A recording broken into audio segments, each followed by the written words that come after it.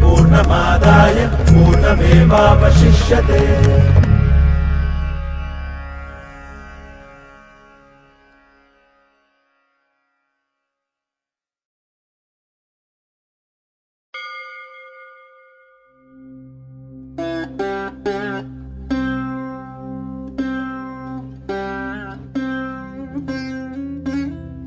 میں شہر رامیشورم کے ایک مڈل کلاس تمل خاندان میں پیدا ہوا۔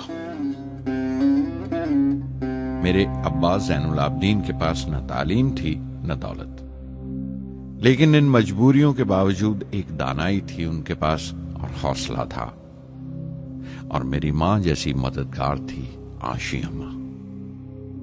ان کی کئی اولادوں میں ایک میں بھی تھا، بلند قامت ماں باپ کا ایک چھوٹے سے قد والا معمولی شکل و صورت کا لڑکا۔ اپنے پشتینی مکان میں رہتے تھے ہم، جو کبھی 19ویں صدی میں بنا تھا۔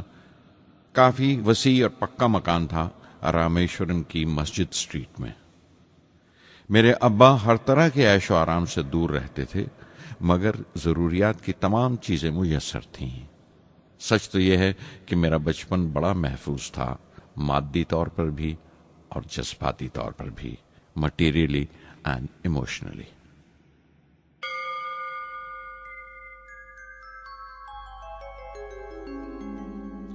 رامیشورم کا مشہور شیو مندر ہمارے گھر سے صرف 10 منٹ کی دوری پر تھا۔ ہمارے علاقے میں زیادہ آبادی مسلمانوں کی تھی، پھر بھی کافی ہندو گھرانے تھے جو بڑے اتفاق سے پڑوس میں رہتے تھے۔ ہمارے علاقے میں ایک بڑی پرانی مسجد تھی جہاں میرے ابا مجھے ہر شام نماز پڑھنے کے لیے لے جایا کرتے تھے۔